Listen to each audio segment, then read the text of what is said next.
പക്ഷേ ഇന്നസെൻസ് ബോധിപ്പിക്കണം എന്നുണ്ടെങ്കിലും income tax ഡിപ്പാർട്ട്മെൻറ്റിനെ സംബന്ധിച്ചിടത്തോളം അതിന് ഡോക്യുമെൻ്ററി എവിഡൻസ് വേണം. ഈ അടുത്ത് ഒരുപാട് പേര് പെട്ടുപോയ ഒരു സ്കാമാണ് ബാങ്ക് അക്കൗണ്ട് റെൻ്റൽ സ്കാം. അഥവാ ഒരാളുടെ ബാങ്ക് അക്കൗണ്ട് ഈ സ്കാമേഴ്സിന് യൂസ് ചെയ്യാൻ കൊടുക്കുകയും അതിന് പകരമായിട്ട് ഇയാൾക്ക് കമ്മീഷനായിട്ട് ഒരു എമൗണ്ട് ഈ സ്കാമേഴ്സ് നൽകുകയും ചെയ്യും. എന്നിട്ട് ഈ സ്കാമേഴ്സ് ഈ ഒരു അക്കൗണ്ടിൽ ട്രാൻസാക്ട് ചെയ്യുന്നത് ഇല്ലീഗൽ ഫണ്ടുകളോ അല്ലെങ്കിൽ ഫ്രോഡ് ഫണ്ടുകളോ ആണ്. അതുകൊണ്ട് തന്നെ ഇതിൽ രണ്ട് തരം ബുദ്ധിമുട്ട് ഇയാൾക്ക് വരും. ഒന്ന്, സൈബർ പോലീസിൻ്റെ ഭാഗത്തു നിന്ന് അന്വേഷണം വരികയും അക്കൗണ്ട് ഫ്രീസ് ആവുകയും ചെയ്യും. രണ്ട്, ഇൻകം ടാക്സിൻ്റെ ഭാഗത്തു നിന്ന് ഈ അക്കൗണ്ടിലേക്ക് വന്ന എമൗണ്ടിൻ്റെ എല്ലാം സോഴ്സ് ചോദിച്ചുകൊണ്ടുള്ള അന്വേഷണം വരികയും അതിൻ്റെ മേലെ അഥവാ സോഴ്സ് ബോധിപ്പിക്കാൻ പറ്റിയിട്ടില്ല എന്നുണ്ടെങ്കിൽ ടാക്സും പെനാൽറ്റിയും അടക്കേണ്ട ഒരു സിറ്റുവേഷൻ വരികയും ചെയ്യും.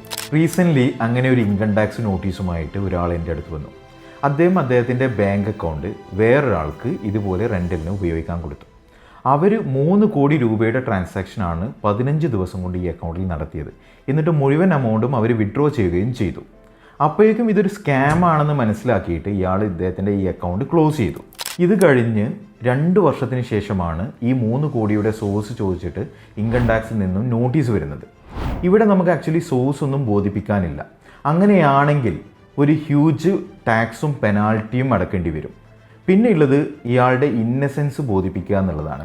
പക്ഷേ ഇന്നസെൻസ് ബോധിപ്പിക്കണം എന്നുണ്ടെങ്കിലും ഇൻകം ടാക്സ് ഡിപ്പാർട്ട്മെൻറ്റിനെ സംബന്ധിച്ചിടത്തോളം അതിന് ഡോക്യുമെൻ്ററി എവിഡൻസ് വേണം. സോ നിങ്ങൾ ആരെങ്കിലും ഇങ്ങനെ ഒരു അബദ്ധത്തിൽ ചെന്ന് ചാടിയിട്ടുണ്ടെങ്കിൽ 3 എവിഡൻസ് അവിടെ കീപ്പ് ചെയ്യേണ്ടതുണ്ട്. ഒന്ന്, ഈ സ്കാമേഴ്സുമായിട്ടുള്ള വാട്സപ്പ് അല്ലെങ്കിൽ മെയിൽ കമ്മ്യൂണിക്കേഷൻ്റെ ഡീറ്റെയിൽസ്. 2, നിർബന്ധമായിട്ടും ഒരു പോലീസ് കംപ്ലൈൻറ്റ് ഫയൽ ചെയ്ത് അതിൻ്റെ കോപ്പി നിങ്ങൾ എവിഡൻസ് ആയിട്ട് കീപ്പ് ചെയ്യണം. 3, ഈ സ്കാമേഴ്സിന് എഗെയിൻസ്റ്റ് ഏതെങ്കിലും കോടതിയിൽ എന്തെങ്കിലും കേസ് നടക്കുന്നുണ്ടെങ്കിൽ അതിൻ്റെ ഡീറ്റെയിൽസ്. ഈ 3 ഡീറ്റെയിൽസുമായിട്ട് വേണം നമ്മൾ ഇൻകം ടാക്സിന് റീപ്ലൈ ഫയൽ ചെയ്യാൻ.